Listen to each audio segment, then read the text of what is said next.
Vamos a seguir con nuestro estudio de la figura de nuestro Señor Jesucristo allí en Éxodo. Vamos al capítulo 25.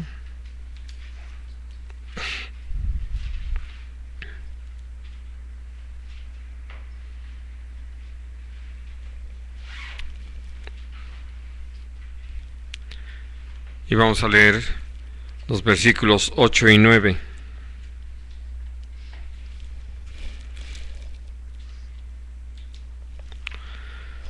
Dice: y harán un santuario para mí, y habitaré en medio de ellos, conforme a todo lo que yo te muestre, el diseño del tabernáculo y el diseño de todos sus utensilios, así lo haréis. Así que puedo decirles que hablando de las figuras de Jesús en el Éxodo, sin duda una muy determinante para nosotros es la Pascua, hablando de Jesús como el Cordero Pascual, y la otra es el papel que está realizando a favor nuestro como sumo sacerdote. Pero al mismo tiempo, para entender todo ese papel del sumo sacerdote, está el del tabernáculo, de este santuario que Dios da la orden de construir, y que dentro de esa instrucción lo que el Señor dice, y que es muy importante allí en el versículo 8, no era solamente construir un lugar para Dios, que en un momento dado hablando de lo que se ha hecho para los que se han considerado héroes entre los hombres, les hacen sus monumentos y allí están y punto, ¿no? Pero la verdad es que Dios no le interesaba que le levantaran un monumento en medio del pueblo, sino lo que Él dice: y habitaré en medio de ellos. Y vamos a leer entonces en el Evangelio de Juan, en el capítulo 1, el versículo 14.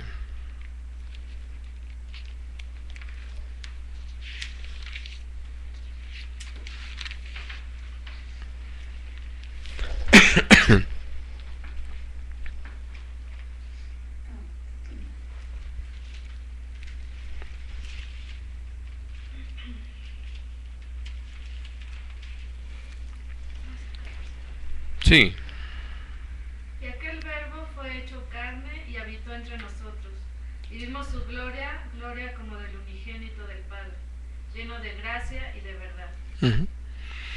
Es decir, esto que es, al igual que otras tantas cosas, sombra y figura de lo que había de venir, podemos hablar entonces como el tabernáculo se constituyó precisamente en el Antiguo Testamento en ese testimonio, pero además lo sabemos por todo lo que la palabra del Señor nos enseña, que Dios se hizo manifiesta su presencia una vez que este tabernáculo se construyó. Y por eso lo que dice el versículo 9 viene a ser muy importante para nosotros. Lo aprovecho, vamos a decir, no es exactamente el tema, pero lo aprovecho para hablar acerca de algo que necesitamos atender, en el sentido de que para que se cumpla el propósito de Dios, la palabra del Señor, las promesas del Señor, necesitamos hacer todas las cosas conforme al diseño, al modelo, a la instrucción que Dios nos ha dado. Porque a veces hemos querido hacer nosotros las cosas a nuestra manera y al mismo tiempo comprometer a Dios en razón de lo que Él ha dicho, pero sin seguir las instrucciones en todos los aspectos como el Señor las ha indicado. Y para nosotros entonces viene a ser claro que el tabernáculo en sí viene a ser toda una representación de nuestro Señor Jesucristo en medio del pueblo de Israel, como sombra y figura de lo que Él vino a hacer ya como hombre. Ahora, dentro del tabernáculo, algo que voy a hacer es seguir este orden de Éxodo en cuanto a cómo va presentando primero los muebles y después prácticamente lo que es el edificio. Nosotros diríamos que por lo general nos gustaría empezar primero por el edificio para después ya amueblarlo. Pero en el plan del Señor, pues lo que Él nos quiere enseñar es cómo todo parte de Él, sobre todo porque el primer mueble que está mencionado es el arca del testimonio, el arca del pacto. Y este mueble, una vez que estaba ya levantado el tabernáculo, estaba en el lugar santísimo, ahora sí que la parte más escondida, recóndita, oculta a los ojos del pueblo en cuanto al tabernáculo, y podemos decir oculta inclusive a los ojos de los sacerdotes, porque hablando de una vez ahora sí que establecido todo, construido todo, el arca fue colocada en el lugar santísimo, y una vez que esto está establecido, cuando se movían, el arca necesitaba ser cubierta con el velo, de tal manera que no estaba a la vista. Ahora, todo eso tiene un propósito, o tuvo un propósito de parte de Dios, en cuanto al mensaje de cómo es que para realmente conocer al Señor necesitamos tener una revelación de parte de nuestro Padre Celestial. Y al usar una expresión que aparece en el libro de Hebreos, es que nuestro Señor Jesucristo nos abrió un camino nuevo y vivo hasta el lugar santísimo. Ahora, entonces, pensando en todo esto, hablamos acerca de el arca allí en el lugar santísimo, que evidentemente lo que contiene, de lo que vamos a hablar el día de hoy, nos habla acerca de lo que Dios es, y que va manifestándose en razón de lo que está en el lugar santo y posteriormente en el atrio. Así de que el día de hoy entonces vamos a hablar acerca del arca dentro del santuario. Ahora, vamos a leer allí en el capítulo 25 de Éxodo otra vez.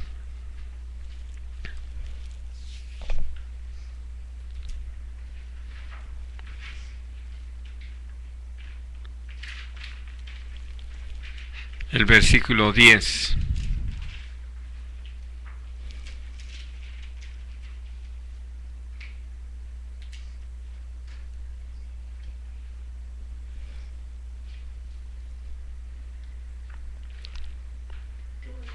Sí.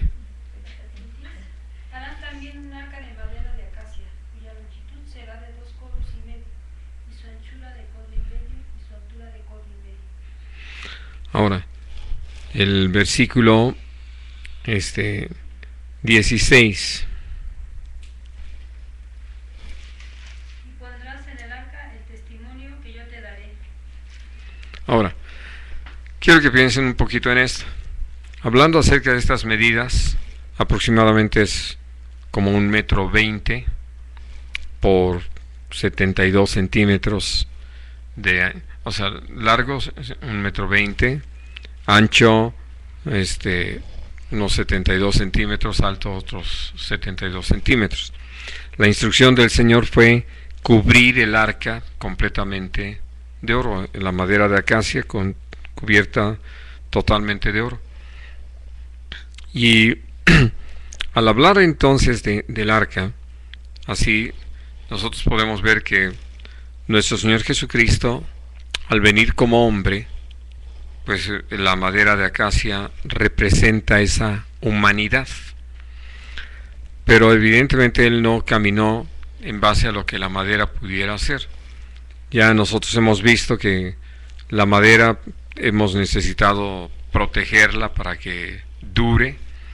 Se le han dado una serie de tratamientos, pero finalmente la madera termina pues teniendo algún efecto, hablando de lo que puede hacer la humedad en su contra, el medio ambiente, la resequedad, en fin, o las plagas, ¿verdad?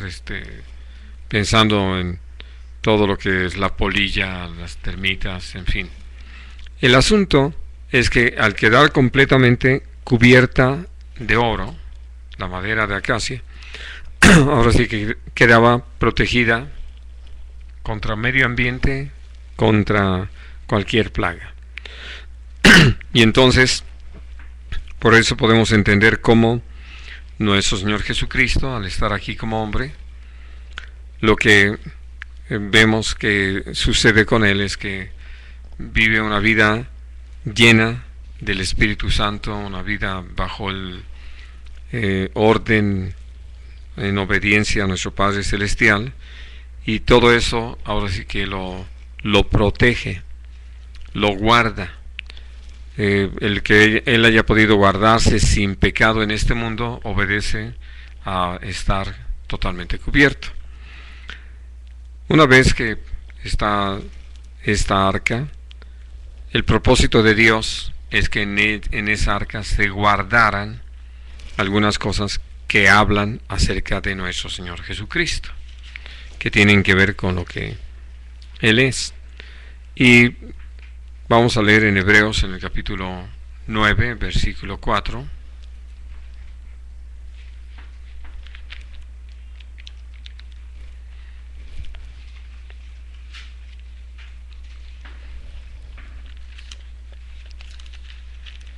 Aún si quieren acercarse a la mesa, hermano, para que les sea más fácil estar escribiendo y leyendo.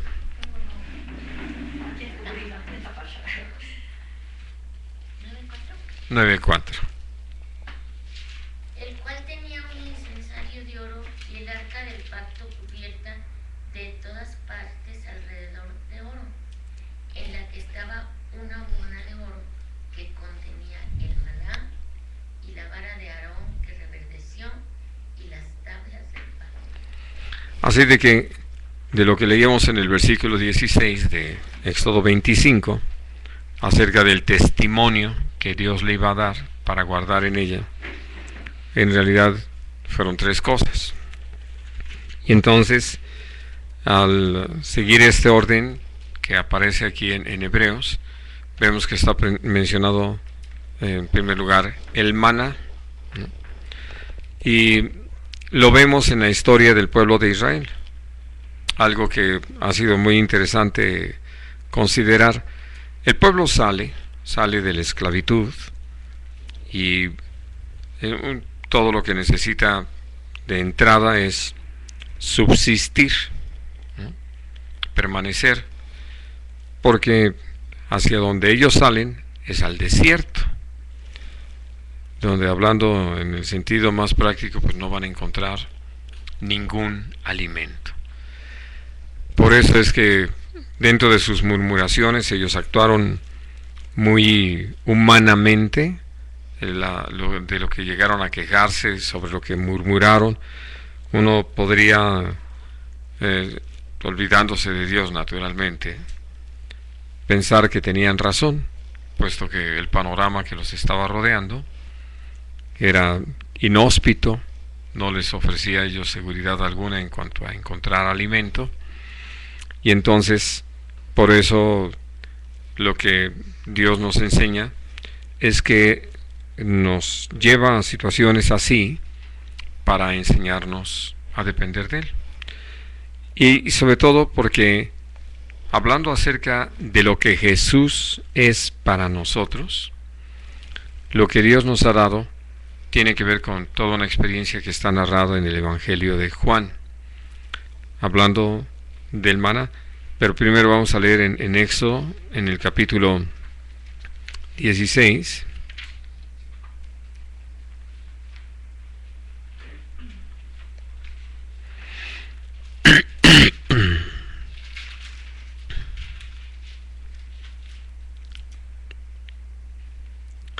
Y vamos a leer en el versículo 4.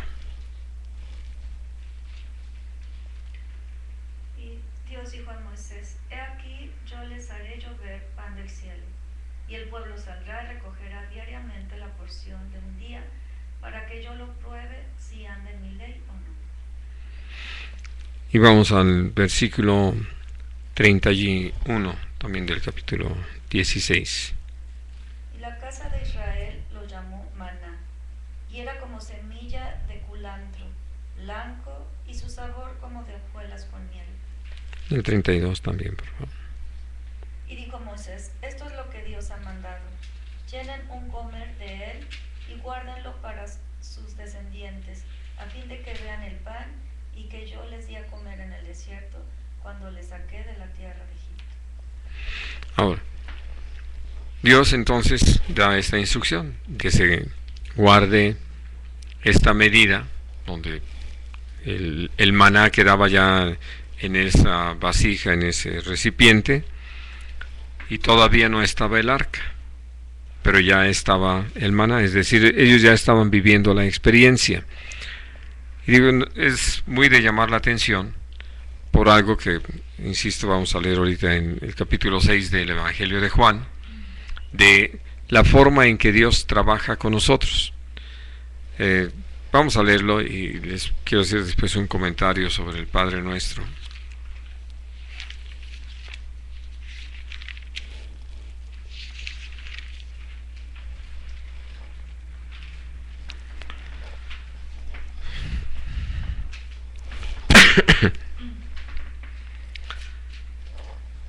Y vamos a leer a partir del versículo 25, Juan 6.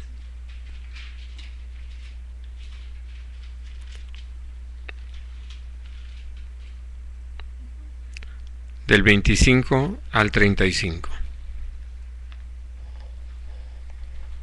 Hallándole al otro lado del mar, le dijeron, Rabí, ¿cuándo llegaste acá? Respondió Jesús y les dijo, de cierto os digo, que me buscáis, no porque habéis visto las señales, sino porque comisteis el pan y os saciasteis. Trabajad no por la comida que perece, sino por la comida que a vida eterna permanece, la cual el Hijo del Hombre os dará, porque a éste señaló Dios el Padre. Entonces le dijeron, ¿qué debemos hacer para poner en práctica las obras de Dios? Respondió Jesús y les dijo, esta es la obra de Dios, que creáis en el que Él ha enviado. Le dijeron entonces, ¿qué señal pues haces tú para que veamos y te creamos? ¿Qué obra haces? Nuestros padres comieron el maná en el desierto, como está escrito, pan del cielo les dio a comer. Y Jesús les dijo, de cierto os digo, no os dio Moisés el pan del cielo, mas mi Padre os da el verdadero pan del cielo. Porque el pan de Dios es aquel que descendió del cielo y da vida al mundo. Les dijeron, Señor, danos siempre este pan.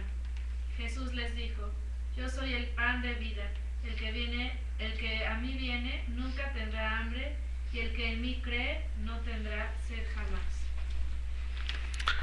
Ahora, ¿qué había pasado? Por el relato que se da a partir del principio de este capítulo 6, que la gente que había venido para escuchar a Jesús vivieron o fueron hechos partícipes del milagro de la multiplicación de los panes y los peces. Y como lo relata todo el capítulo, cuando nuestro Señor Jesucristo va al otro lado del lago, la gente lo va a buscar, lo siguen. Y cuando llegan con él y empiezan a hablar, como lo leíamos allí en el versículo 25, que cuando llegaste acá, como lo relata la palabra del Señor, ustedes recuerdan que después de haber multiplicado los panes y los peces, lo que sucedió fue simplemente que nuestro Señor Jesucristo envía a los apóstoles por delante. Al mismo tiempo podemos hablar de cómo nuestro Señor Jesucristo sube al monte a orar para dar gracias y después camina sobre el mar y los alcanza y llega al otro lado. Por eso es que en la lógica de la gente, pues no sabían cómo le había hecho nuestro Señor Jesucristo para llegar al otro lado. Ahora, lo que es interesante es que Jesús se los dijo y se los dijo con toda claridad, ¿no? ustedes me buscan porque les di de comer. Ahora, uno puede decir, pues sí, el Señor les dio de comer. Solamente que, por eso les decía que quería hacerles un comentario sobre lo que llamamos el Padre Nuestro. Si lo tienen allí a la mano, en el capítulo 6 de Mateo o en Lucas 11, lo que nuestro Señor Jesucristo instruyó sobre esta oración o esta instrucción de oración es esto, ¿no? Que le pidamos a nuestro Padre Celestial el pan nuestro de cada día. ¿Sí? Y después de esto dice, y perdónanos nuestras deudas, así como nosotros perdonamos a nuestros deudores. Vamos, algo que creo que podemos considerar hablando de la figura de nuestro Señor Jesucristo en cuanto a lo que leíamos en el versículo 35, que así con toda claridad Jesús se los dijo, yo soy el pan de vida, ¿no? El verdadero pan que ha descendido del cielo. Entonces, hablando acerca de esta situación, pues nos damos cuenta del valor que tiene para nosotros la comida, es decir, el ser alimentados. Eso nos fortalece. Y nos damos cuenta que Dios ha hecho siempre esto. Hablando de cómo trabaja o cómo trata con nosotros. Y no es porque esté pasando por alto el pecado, no es porque haya minimizado el valor de nuestras malas acciones para ser reprendidas, pero no está buscando destruirnos, ni siquiera también estar ahí nada más señalando los males. Nos ama, siempre nos ha amado. Desde que creó a Adán y a Eva, el amor de Dios estaba manifiesto, porque Él es amor. Entonces, lo menciono porque algunos casi quieren hacer una división de que antes de que Jesús viniera, como que la situación era diferente en la actitud de Dios para con el hombre. A pesar de que Dios muestra su misericordia en todos los casos, empezando con Adán y Eva, a quienes pudo haber quitado la vida, puesto que les había advertido sobre la consecuencia de desobedecer. Pero lejos de eso, no solamente no les quita la vida en ese momento, aunque sí se vuelven mortales, pero les da la oportunidad de reconocer sus pecados, de arrepentirse, y les promete un Salvador, a Jesús. Bueno, entonces, por eso cuando hablamos acerca de esta instrucción que Dios le da a Moisés, que Aarón cumple de guardar el maná en este recipiente, para que todas las generaciones adelante tuvieran, ahora sí que esa prueba, esa evidencia de cómo Dios había dado ese pan del cielo, y que a diferencia de como lo podemos encontrar en el relato del capítulo 16 de Éxodo, que si la gente guardaba para el día siguiente, entonces se le agusanaba. Esto que quedó guardado en este recipiente, para decirlo de alguna forma, por cuanto iba a quedar dentro del arca, estaba protegido contra toda degradación, contra todo lo que es se me fue el nombre, corrupción, sí, se volvió incorruptible, ¿no? Entonces, porque lo que el Señor Jesús dice, el que me come o come de este pan que yo soy, nunca va a volver a tener hambre, ¿no? Y ahí es a donde Dios quiere llevarnos, que al ser fortalecidos por la vida de Jesús, nosotros podamos responder a la demanda de Dios y entender que el problema que nos ha tenido separados de Dios, el pecado, es algo de lo que Dios nos llama a arrepentirnos, y podemos en Cristo arrepentirnos, pedir perdón y ser transformados, y que por eso ahora sí que hacer las siguientes peticiones que aparecen en esto que llamamos el Padre Nuestro, rogándole a Dios que no nos meta en tentación, que nos libre del mal, y en ese reconocimiento de que de Él es el reino, el poder y la gloria. Así es de que es posible vivir así, de esa manera. Por eso uno puede entender que este testimonio ya estaba de antemano. Dios les iba a dar las leyes para que estuvieran las tablas. En lo que leímos allí en Hebreos 9, no está en primer lugar, o no en primer lugar, anticipado a las tablas que aparecerían aquí en Éxodo, sino que está la vara de Aarón. Es decir, antes de hablar acerca de lo que es en sí las tablas de la ley, lo que representa esas tablas que también se guardaron como un testimonio, está la vara de Aarón que reverdeció, ¿no? Así de que vamos al libro de Números.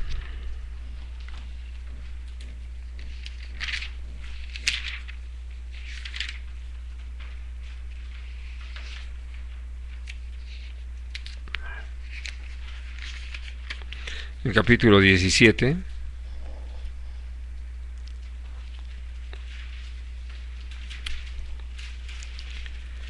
Y vamos a leer del versículo 8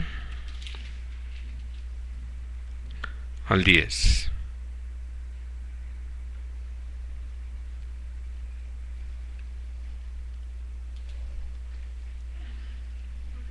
Sí. Y aconteció que el día siguiente vino Moisés al tabernáculo del testimonio, y he aquí que la vara de oro de la casa de Leví había reverdecido, y echado flores, y arrojando renuevos, y producido almendras. Entonces sacó Moisés todas las varas de delante de Dios a todos los hijos de Israel, y ellos lo vieron, y tomaron cada uno su vara. Y Dios dijo a Moisés: vuelve la vara de Aarón delante del testimonio, para que se guarde por señal a los hijos rebeldes, y haga cesar sus quejas delante de mí, para que no mueran. Ahora, ¿de qué se trata esta vara? Creo que algo que necesitamos tener muy presente es el hecho de cómo esta vara que había estado usando Aarón era una especie de bordón, algo que lo distingue, era su vara. Ya nos damos cuenta que era una vara de un almendro. No sé si son las más fuertes o las mejores o las de mejor forma. Sí, les puedo decir, no conozco realmente un árbol de almendro. Así, ciertamente, ¿no? Pero, evidentemente era algo que valía la pena, es decir, tenía características que servían para que lo estuviera usando como una vara. Había estado acompañándolo, pues ya por algunos años, para el momento en que esto se presenta, así de que si estuvo verde en el principio, pues ya se había secado como para no poder esperar nada de ello. Y es algo que uno ha aprendido. No importa si uno prepara la tierra, si la abona, si le da la suficiente humedad y coge una vara seca y la planta, pues podemos esperar algunos siglos y nos daremos cuenta que lejos de reverdecer solamente se pudre, ¿no? Y se convierte en abono, porque no va a haber otra cosa. Pero hablando acerca de lo que pasó con estas varas, que cada uno de los principales de cada una de las tribus trajo su vara y la plantaron allí delante del tabernáculo, lo que Dios hizo para dar testimonio de que había llamado a Aarón para el ministerio y que aquello que estaban tratando de poner en duda no era algo que Dios iba a aceptar, porque era Dios mismo el que lo había llamado. Entonces Dios se encarga de dejar en claro lo que realmente es el trabajo al que Dios había llamado a Aarón, haciendo reverdecer esta vara. Ahora, no apareció un brotecito, eso es lo más interesante, ¿no? Sino que el testimonio que Dios dio fue que tenía renuevos, tenía las hojas, ramas, flores y hasta fruto, ¿no? Hasta almendros. Es decir, estaba todo lo que era la esencia de esa rama ahí manifiesta. Y eso es exactamente lo que Dios ha hecho con nuestro Señor Jesucristo. Vamos a leer en primer lugar en Romanos, en el capítulo 1.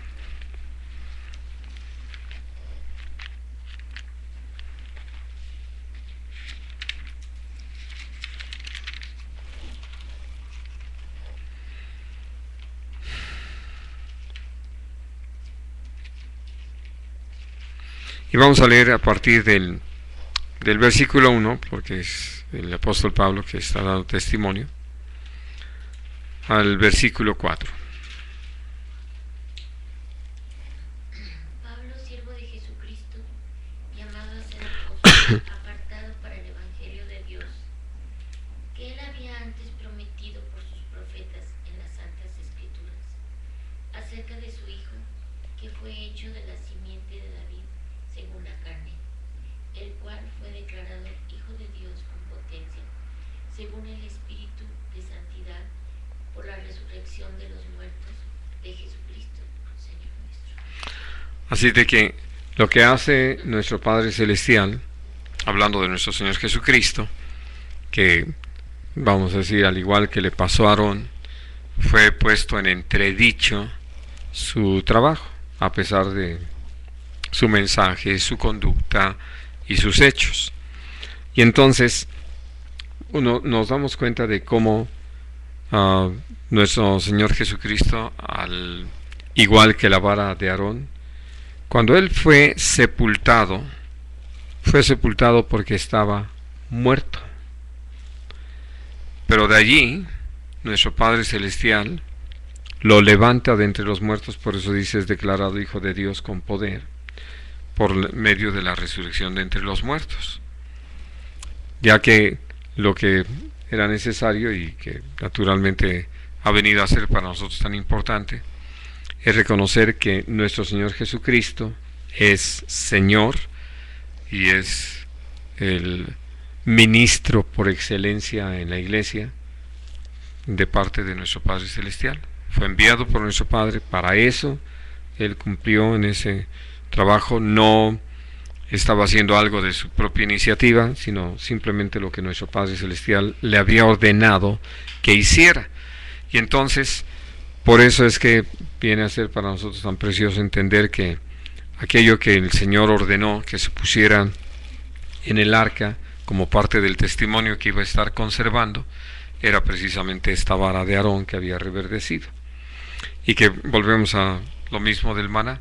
Si uno piensa en guardar esa vara ahí, pues entonces uno dice, al ratito va a estar seca, ¿no? Y prácticamente las hojas que haya tenido ahí, pues se van a convertir en basura y cosas así. Pues no, precisamente porque volvemos a lo mismo de la incorruptibilidad y de la inmortalidad. Y entonces el Señor nos habla acerca de esto y de cómo es una figura de nuestro Señor Jesucristo, esta vara de Aarón que reverdeció, que naturalmente está en el libro de Números. Ahora sí que podemos decir, nos adelantamos un poquito, pero sobre todo por entender el testimonio que se guardó en el arca del pacto. Lo último que Dios ordenó que se guardara ahí fueron las tablas de la ley. Vamos a Éxodo nuevamente y vamos a leer en el capítulo 32 los versículos 15 y 16.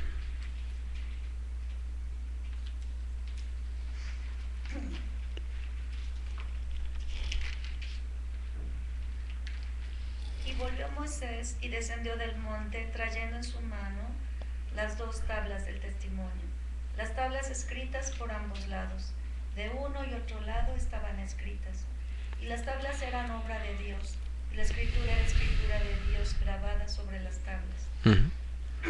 Ahora, en sí, vamos, porque se nos vuelve interesante atender a esto. Cuando el Señor llama a Moisés para estar allí en lo alto del monte y empezar a darle a conocer todo lo que era el tabernáculo, que de acuerdo a todo lo que el Señor habla con el pueblo de Israel, el tabernáculo se vuelve algo central, es decir, a una forma en que al ir caminando en el desierto iban a hacer, pues el tabernáculo iba a estar en medio de ellos, por lo que leíamos allí en el capítulo 25. Van ustedes a edificarme un santuario para que yo habite en medio de ustedes, ¿no? En un principio el tabernáculo estuvo fuera, es decir, de acuerdo a lo que leemos aquí en Éxodo, estuvo fuera del campamento y se llamó tabernáculo de reunión, con todo el propósito de que el pueblo fuera a buscar a Dios. Pero Dios había acercado al hombre, por eso hablamos de que es todo un mensaje, un símbolo, una sombra y figura de nuestro Señor Jesucristo. Una vez que, ahora sí que se cumplió ese aspecto, donde además hubo la consagración de Aarón y sus hijos como sacerdotes, la dedicación del santuario mismo y la consagración, al venir las siguientes instrucciones, el tabernáculo iba a estar en el centro, los levitas y sacerdotes rodeando en, por decir así, un primer círculo, o para que me entiendan los de Aguascalientes, ¿verdad?, en un primer circuito, y todo alrededor de ellos, en un segundo círculo, estaban las 12 tribus distribuidas. Pero volvemos al punto, el centro era el tabernáculo. Y entonces lo que Dios le habla a Moisés es cómo es que iba a habitar Dios en medio de ellos. Yo sé que muchos han pensado en razón de que Dios esté con ellos para guardarlos, para librarlos, para que no les pase nada, ¿no? En vez de entender que Dios lo que ha hecho es venir a habitar con nosotros porque quiere que le conozcamos y que conociéndole podamos participar de Él, de su vida, de su reino y por lo tanto de la salvación eterna. Y entonces, para ello, vino a ser necesario, por eso les hablaba de lo del Padre Nuestro, que primero el pan nuestro de cada día y después el perdónanos. ¿Por qué perdónanos? Porque conociendo la ley, como lo vamos a leer en Romanos capítulo 7, Dios usa la ley con un propósito, ¿no? Vamos a leer allí primero en capítulo 7 de Romanos y luego vamos a Gálatas.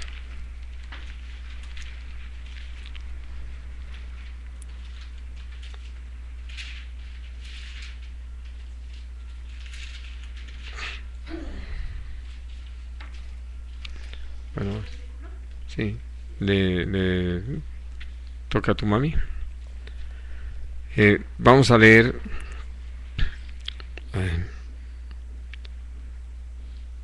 ¿qué tanto necesitaremos leer?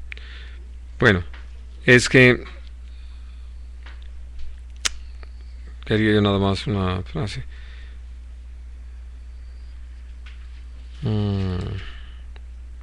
Pero vamos a leer ahora sí que para que nos quede claro, el versículo 7 y hasta el 9 para que quede más claro todo, del 7 a 9. ¿Qué diremos pues? ¿La ley es pecado? En ninguna manera, pero yo no conocí el pecado sino por la ley, porque tampoco conociera la codicia, y si la ley no dijera, no codiciarás. Mas el pecado, tomando ocasión por el mandamiento, produjo en mí toda codicia, porque sin la ley y el pecado está muerto. Y yo sin la ley vivía en un tiempo, pero venido el mandamiento, el pecado revivió y yo morí. Esto es exactamente lo que pasa cuando aparece la ley. Hablando acerca de que Dios la usa para que nosotros conozcamos el pecado, ¿no? Porque como lo explica esta misma epístola a los romanos, no habiendo ley no se puede imputar pecado. Es por medio de la ley que nosotros conocemos lo que es pecado. Por eso el Señor, que los había sacado de la esclavitud en Egipto, o sea, dándoles vida nueva, que los alimenta, los fortalece, ¿no? Y en el orden naturalmente que seguimos ahorita de Hebreos 9:4, pues los hace conocer el poder de la resurrección de nuestro Señor Jesucristo, la vara de Aarón que reverdeció. Nos lleva a tener muy claro lo que el pecado es, porque leyendo ya la ley nos damos cuenta de que todo el señalamiento que hace de los mandamientos nos permiten conocer nuestra condición. Aquí el apóstol Pablo usa el 10º mandamiento, el de no codiciarás, por lo que ya hemos llegado a comentar en otros estudios. Porque alguien puede decir: no he matado, no he robado, no he adulterado, no he levantado falso testimonio, y según yo he honrado a mis padres, ¿verdad?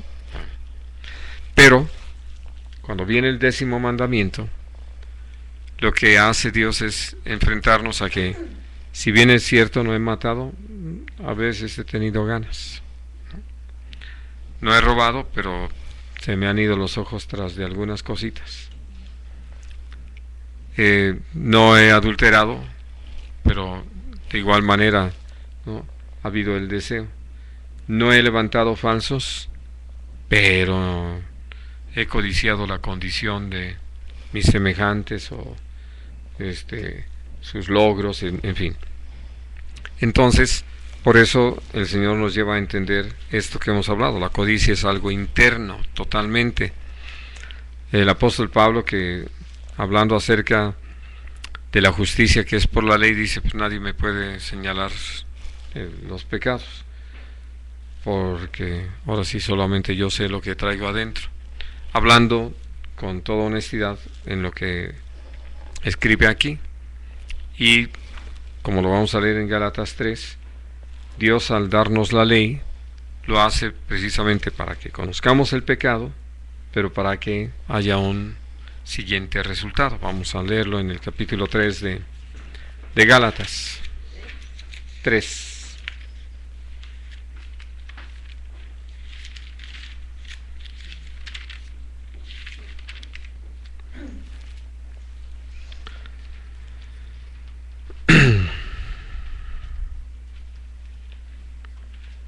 Y vamos a leer del versículo 19 al versículo 24.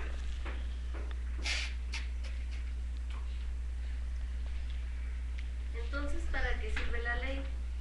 Fue añadida a causa de las transgresiones hasta que viniese la simiente a quien fue hecha la promesa, y fue ordenada por medio de ángeles en manos de un mediador. Y el mediador no lo es de uno solo. Primero Dios es No, uno. pero Dios. Pero Dios es uno. Luego la ley es contraria a las promesas de Dios en ninguna manera, porque si la ley pudiera vivificar, la justicia fuera verdaderamente por la ley. Mas la Escritura lo encerró todo bajo pecado, para que la promesa que es por la fe en Jesucristo fuese dada a los creyentes. Pero antes que viniese la fe, estábamos confinados bajo la ley, encerrados para aquella fe que iba a ser revelada. De manera que la ley ha sido nuestro ayo, para llevarnos a Cristo, a fin de que fuésemos justificados por la fe. Uh-huh. Entonces, hablando de que la ley, todo lo que manifiesta, es realmente la voluntad de Dios.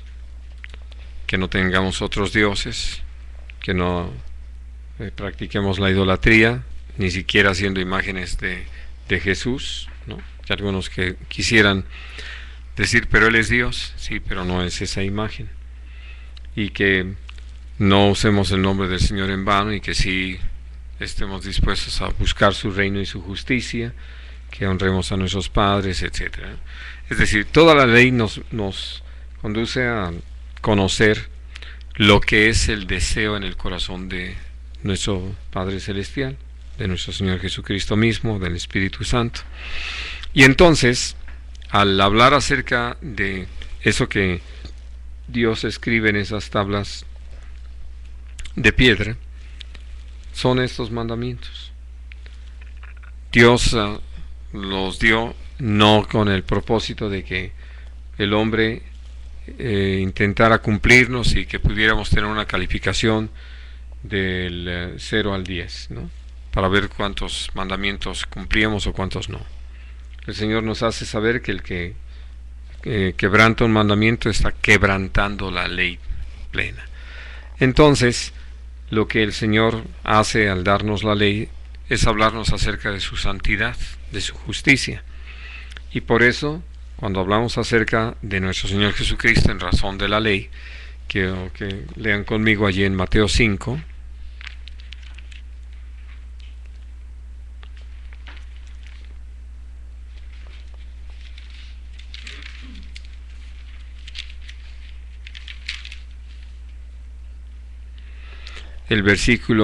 Versículos 17 y 18. No penséis que he venido para abrogar la ley o los profetas. No he venido para abrogar, sino para cumplir. Porque de cierto os digo que hasta que pasen el cielo y la tierra, ni una jota ni una tilde pasará de la ley, hasta que todo se haya cumplido. Quiero que ustedes piensen en esto, porque de hecho lo sabemos. Puedo decir, hemos hablado de ello, nos hemos movido en ese sentido. Que al ver el desempeño de nuestro Señor Jesucristo como hombre, no podemos ver otra cosa más que la ley cumplida. Es decir, en todo lo que nuestro Señor Jesucristo hizo, la forma en que lo hizo, las cosas que dijo, la actitud que tenía, no es más que el cumplimiento de la ley, de la demanda de Dios. Como ya lo decíamos al principio al hablar acerca del arca en sí, de la madera de acacia y el oro que la cubría, nuestro Señor Jesucristo hizo todo eso en el poder del Espíritu Santo, sostenido por nuestro Padre Celestial, nunca en su propia fuerza, enseñándonos por lo tanto que podemos, al aprender de Él, a responder de la misma manera. Pero Él fue así, ahora sí que la ley en persona, en razón del cumplimiento de la misma.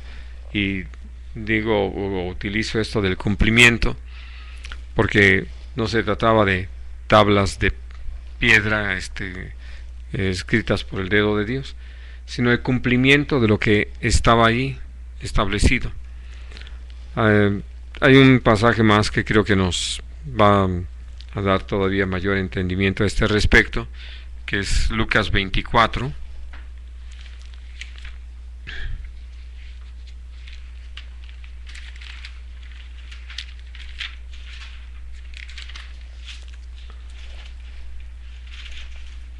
Vamos a leer del versículo 44 al 47.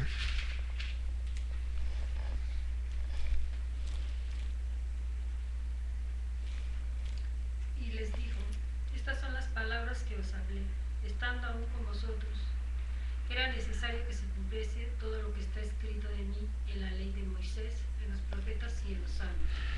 Entonces les abrió el entendimiento para que comprendiesen las escrituras, y les dijo: así está escrito, y así fue necesario que el Cristo padeciese y resucitase de los muertos al tercer día, y que se predicase en su nombre el arrepentimiento y el perdón de pecados en todas las naciones, comenzando desde Jerusalén.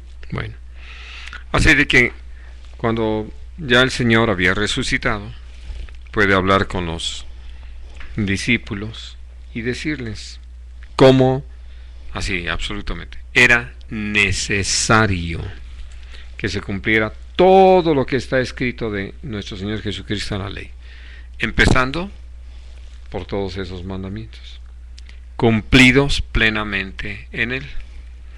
Hablando de que por donde quiera que nosotros busquemos, nos damos cuenta que nuestro Señor Jesucristo cumplió todos los mandamientos, dejó satisfecha la demanda de nuestro Padre Celestial y por lo tanto pudo ser ese Cordero de Dios que quita el pecado del mundo. Ahora, lo que viene como resultado de esta situación para nosotros, que vale la pena ahora sí que añadirlo en nuestro estudio el día de hoy, lo vamos a leer allí en Colosenses, en el capítulo 2.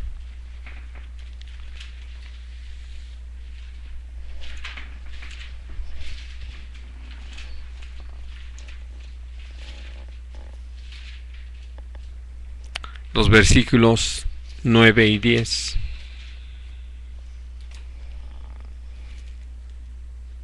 Porque en él habita toda la plenitud de la divinidad corporalmente, y en él estáis cumplidos, el cual es la cabeza de todo principado y potestad. Sí.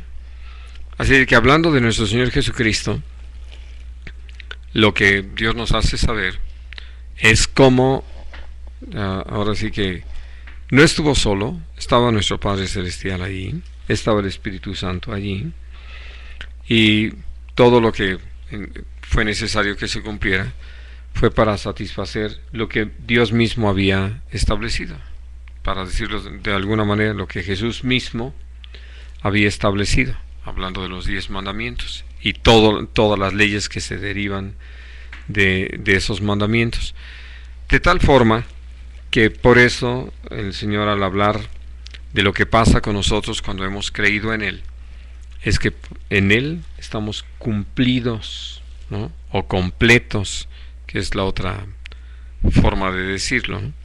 Y entonces, al hablar acerca de las tablas de la ley que fueron puestas allí en el arca del pacto, estaban hablando acerca de cómo nuestro Señor Jesucristo es de parte de Dios hacia nosotros el pan de vida, que al participar de Él nunca volvemos a tener hambre.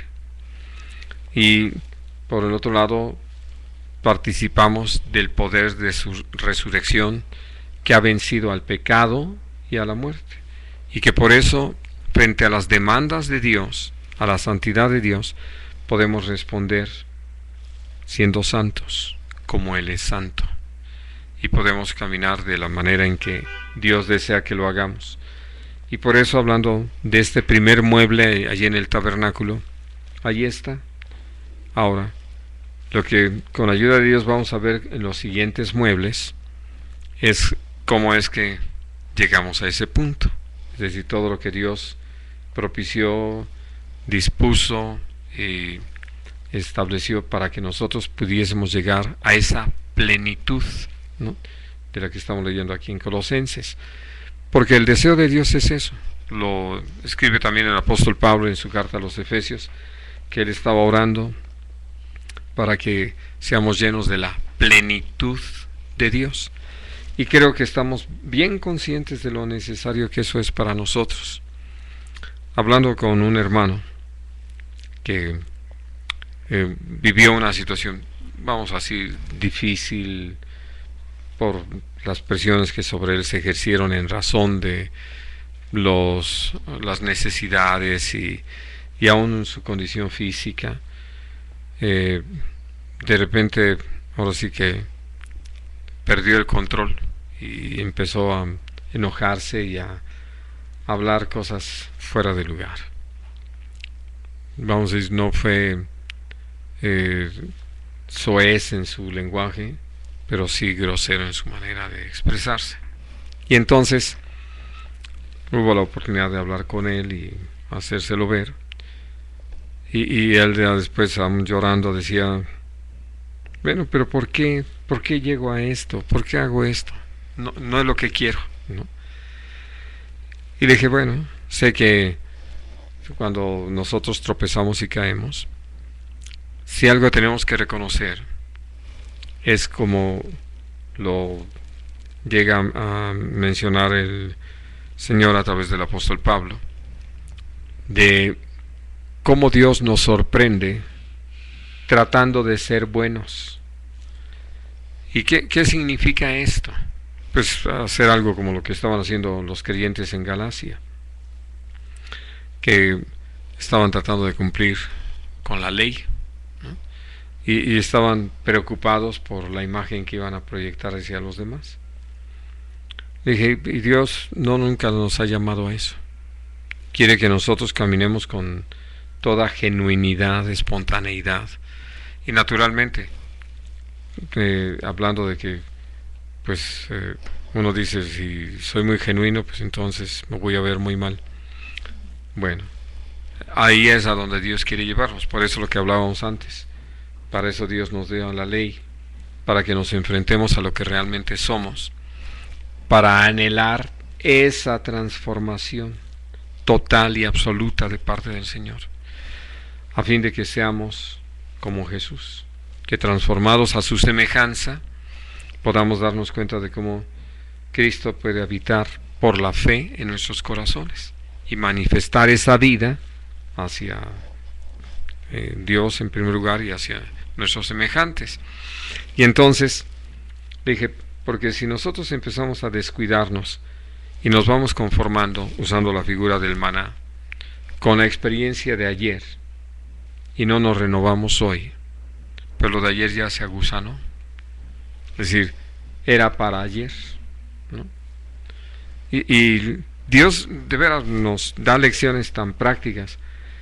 Por eso lo que hemos hablado de la necesidad de la renovación diaria, donde además no solamente nos renovamos, sino crecemos. Algo que hemos comentado es la historia de este arbolito, de este ficus. Digo, para que lo vean a la distancia, ahí está. Bueno, eso fue un trabajo original de un esqueje, es decir, una ramita de ficus. Eran 3 ramitas entrelazadas que echaron raíces, que han ido creciendo, ¿no? Y entonces uno ve algo muy interesante que lo veíamos al observar el piso. Cuando sale un renuevo, tira como una pequeña varita, es como una varita, pero verde. Y entonces empezábamos a ver esto en el piso como la señal de que se estaba renovando. Y lo más interesante es que no se quedó del mismo tamaño, ha crecido. Y realmente cuando hablamos de renovación espiritual, hablamos de crecimiento. Hablamos de que sí, nos renovamos cada día, hemos aprendido a estar delante del Señor día tras día, buscando su rostro, buscando ese crecimiento, esa madurez, porque finalmente nos vamos a enfrentar a las demandas de Dios, pero no en nuestro poder, sino en el poder de la resurrección de Cristo. Y por eso viene a ser para nosotros tan importante atender a esta figura de Cristo en el Éxodo, el arca del pacto con su contenido. No toco el tema del propiciatorio con que estaba tapado, porque eso lo vamos a ver con ayuda de Dios más adelante en el libro de Levítico. Ahí vamos a hablar acerca del propiciatorio y el sacrificio correspondiente a ese propiciatorio. Por el momento, aquí nos quedamos en el arca. Vamos a dejar aquí nuestro estudio. ¿Tienen alguna pregunta o comentario? Sí, adelante, hermano. La hermana, la vara de Aarón y las leyes estaban en un recipiente de oro. ¿Ese recipiente estaba dentro del arca? No, era el arca. Es decir, lo único que estaba en un recipiente, vamos a decir, independiente de lo que era el arca, era el maná. Pero dentro del arca, que era ese recipiente de madera, ahí se metió la vara la vara y las leyes. y las leyes, las tablas de piedra. Y el maná fuera. No ahí mismo, pero en un recipiente. Con otro recipiente pequeño, digamos. Sí. Ahí el maná, pero todo estaba dentro de él. Así es. ¿Qué es el ayo? La nana Goya, Sí, sí, alguien que nos auxilia de niños, ¿no? Sí, por eso dice que es como nuestra nana para llevarnos a Cristo. Así es. recordaba lo que escribía Miguel Estes, que fue, bueno, no sé si todavía viva, pero antes de conocer al Señor, él era un rabino judío con muchas crisis en su vida, en su matrimonio, y llegó un momento en que él ya dijo, "Oye, pues yo ya no puedo más". Y dice que él, en su casa bajó al un estudio que tenía, pequeña biblioteca, y empezó a llorar. Y dice, y yo cuando estaba ahí llorando, el lugar se llenó de una luz y oí la voz de Jesús que me dijo, Miguel, ¿por qué me odias tanto? Y entonces yo sabía que era Jesús, porque él había escuchado de Jesús y lo había rechazado como judío. Y ahí le empezó a pedir perdón. Y entonces él empezó a leer la Biblia.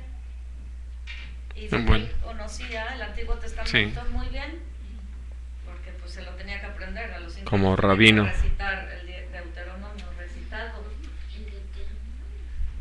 No, el Pentateuco. Perdón, el Pentateuco, o sea, ni siquiera Deuteronomio, sino de Génesis. Los 5 libros de memoria. A los 5 años. Porque Sí, porque como él era ya estaba sacerdote, era un rabino, o sea, dentro de Digamos, pero desde los 5 años Sí, había sido. ya había sido instruido. ya en la escuela ya les habían enseñado. ¿Sí? Sí. Pero finalmente dice que él al estar nuevamente leyendo todo, dice, yo puedo decir así, Luego para bajar. brincaba de las páginas, saltaba Jesús, Quiero tratando de descubrir subirle. que todo el tiempo habló, todo el tiempo. Entonces ahorita escuchando este estudio me acordaba de esto, ¿no? Lo que para él fue tan claro, ¿no? Ya antes nunca lo vi. No, pero que sea al Jesús ambiental. revelarse a su vida, él podía Ambiental. reconocerlo. Que lo había, o sea, ya lo podía reconocer allí. Y yo pienso que es como cuando uno conoce a alguien que antes lo pudo haber visto en la calle, ¿no? Que pasó tal vez junto de uno, no sabe uno quién era, pero ya después que se lo presentan, uno lo puede reconocer. Entonces, a mí se me hace así algo muy precioso, como poder así, como uno cuando estábamos leyendo los salmos, ¿no? En Proverbios, o sea, cualquier libro que uno pueda leer, uno puede reconocer a Jesús ahí, ¿no? Sí. Ya lo puede uno reconocer. Sí, ahora sí que esto que estamos haciendo hoy y de lo que Jesús les hablaba a los judíos, ¿no? Diciéndoles escudriñen las escrituras, porque a ustedes les parece que en ellas tienen la vida eterna y ellas son las que dan testimonio de mí, ¿no? Hablando precisamente de eso, sí, de cómo atendiendo ahora sí que a lo que dicen los evangelios, teniéndolo presente, uno se da cuenta que pues está allí en el Antiguo Testamento todo, ¿no?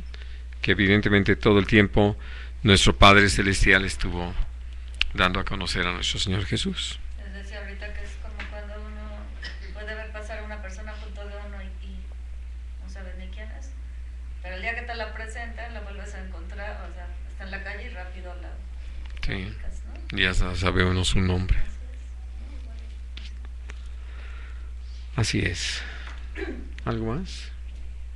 Yo quiero dar gracias al Señor. Digo, pero no hay ninguna pregunta sobre esto. No, Perdón. Ni a la distancia.